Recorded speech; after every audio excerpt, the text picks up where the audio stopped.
I'm 102 years old. I've outlived most of the people who knew me when I was young, and I've watched the world learn how to talk without listening.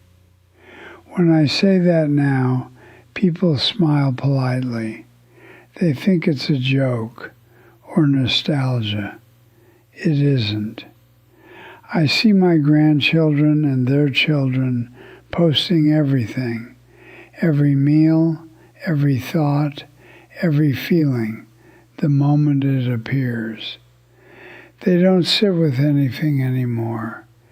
They release it immediately, like it will spoil if they hold it too long. I want to tell them to stop, not forever, just long enough to notice what they're giving away.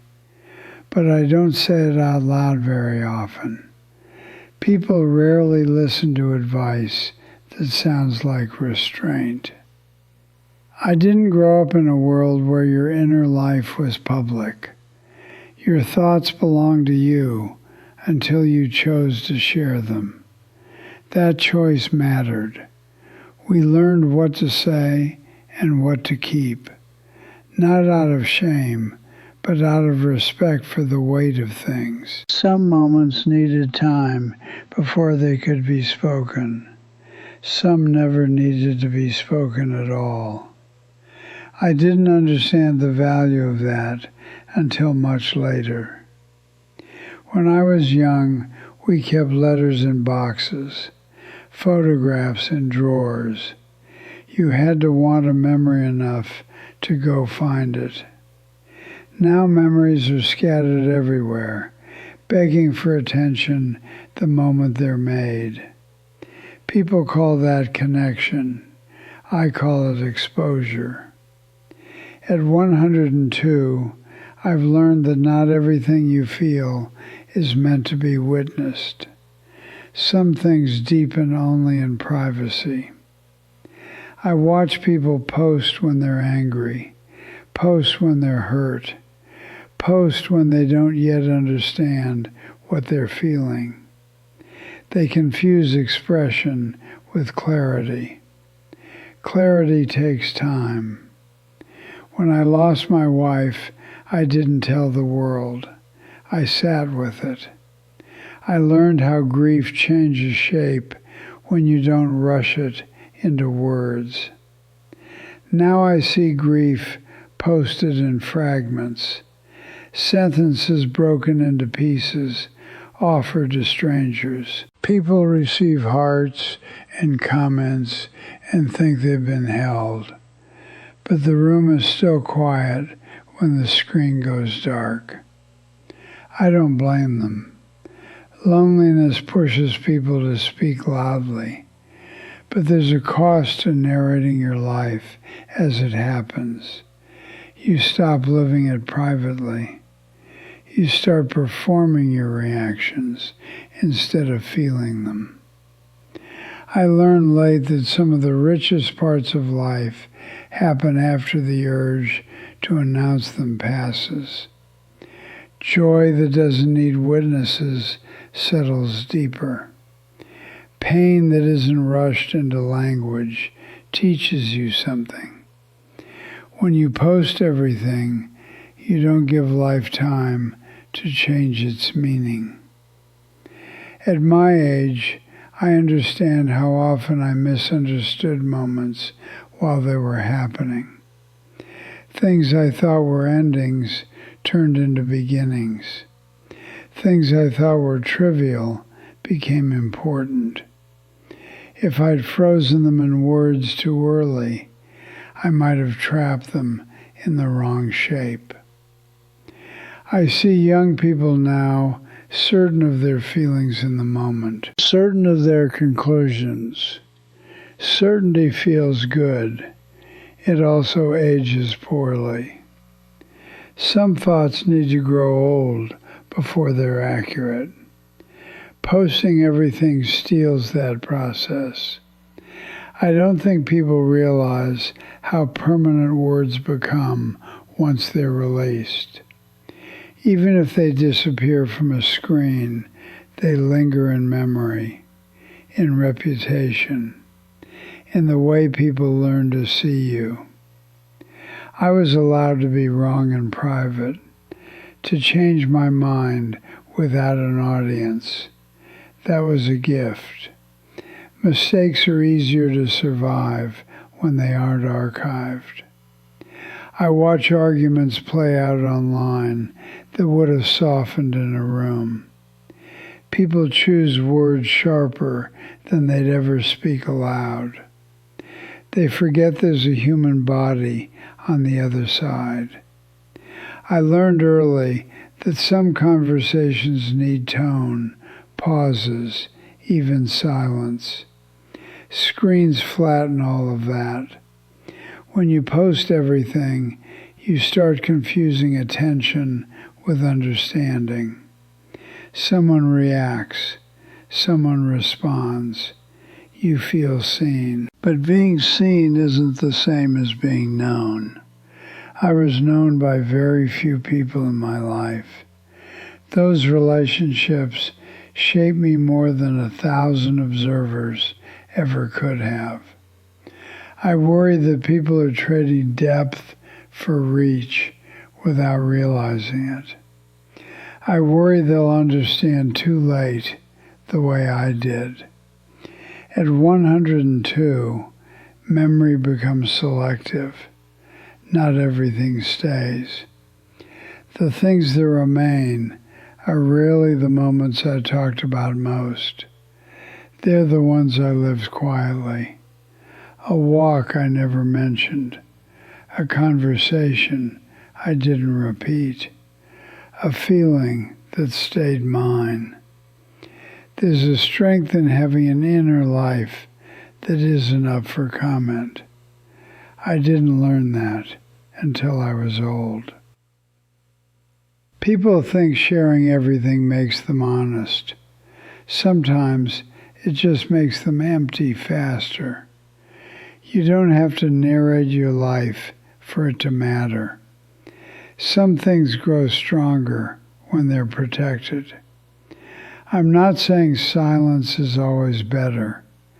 I'm saying timing matters. Privacy is not secrecy. It's stewardship. At my age, I can tell you this with certainty. You will wish some moments had stayed yours. Not because they were shameful, but because they were sacred. And once you give everything away, there's very little left that feels untouched. You'll understand later.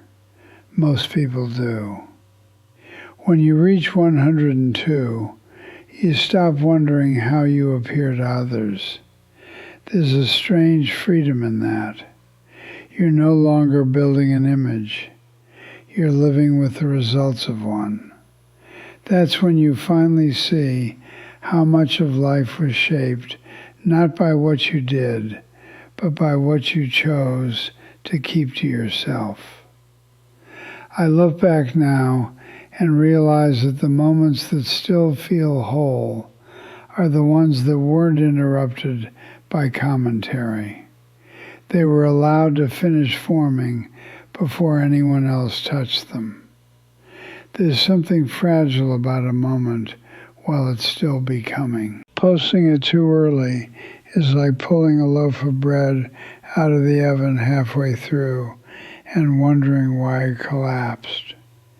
People today live with an audience in their heads, even when they're alone.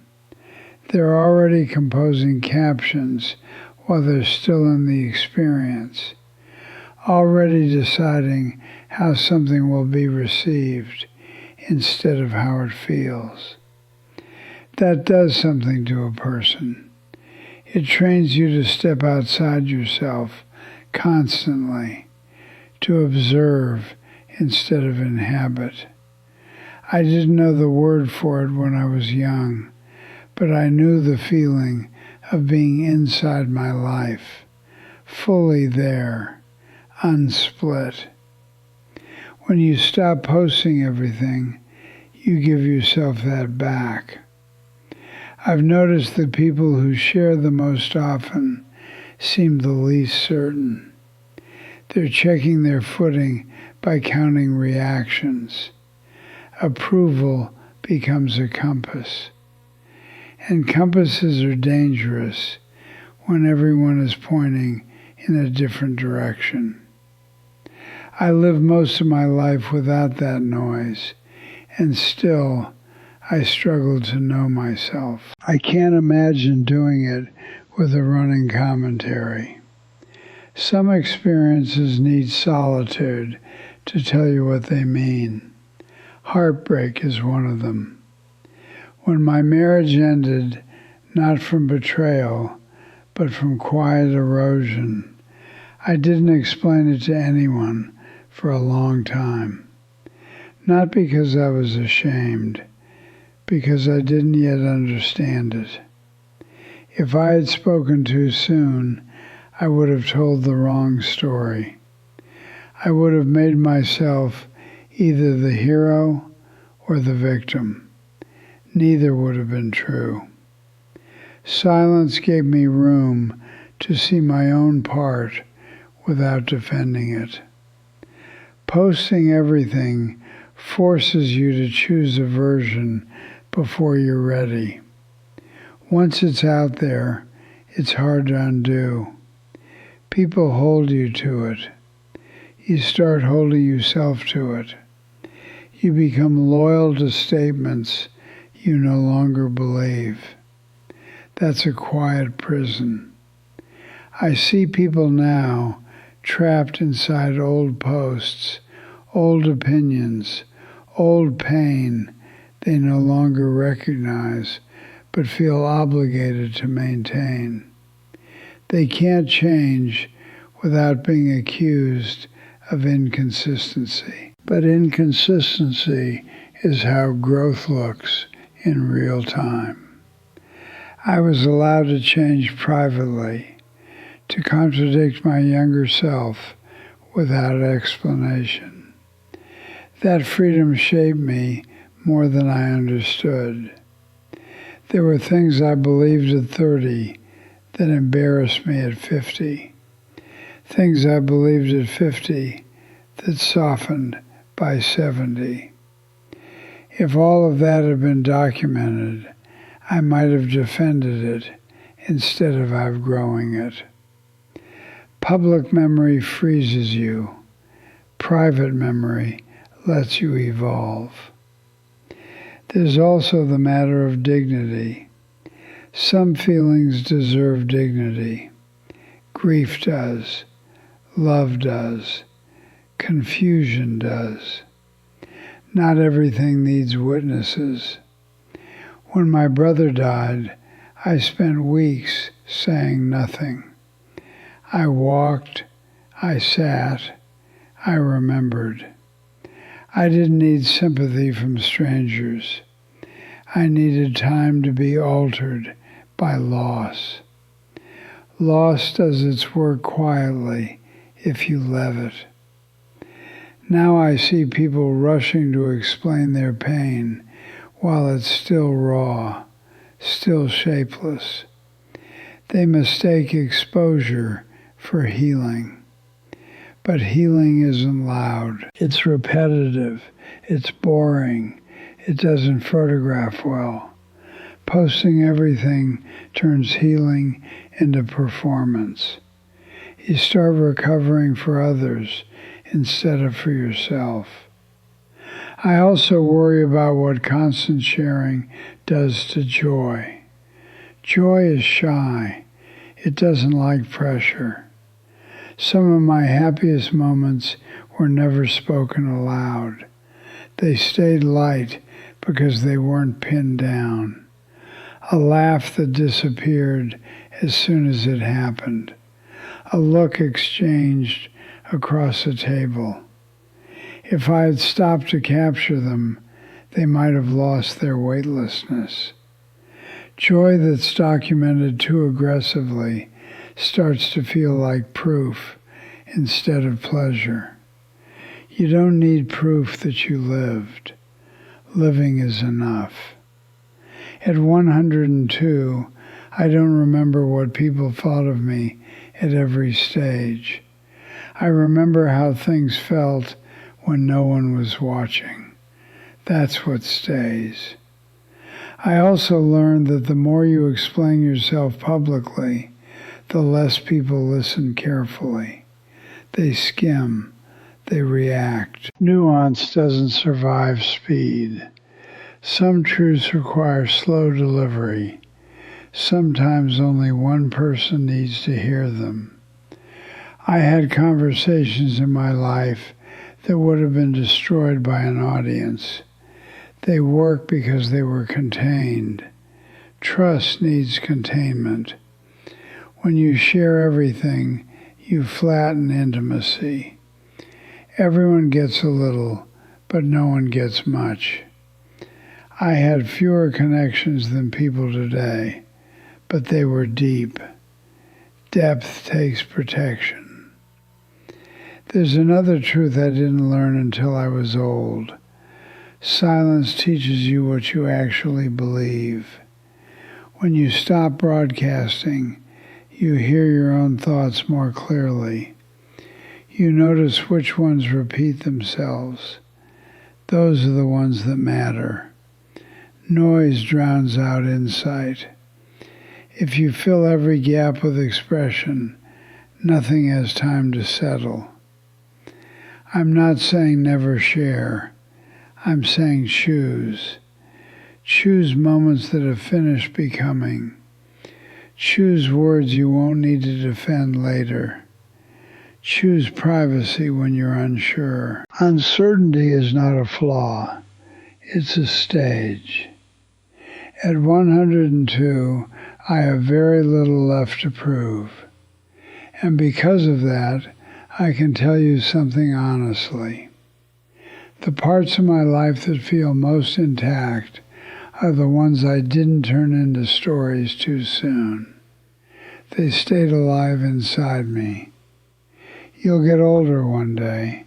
You'll look back, and you'll notice that the moments you remember most clearly weren't the ones that received the most attention. They were the ones you let belong to you. Stop posting everything, not out of fear, out of respect for your future self. You'll understand later. Almost everyone does. Thank you for watching this video. Click here to watch another video that might interest you.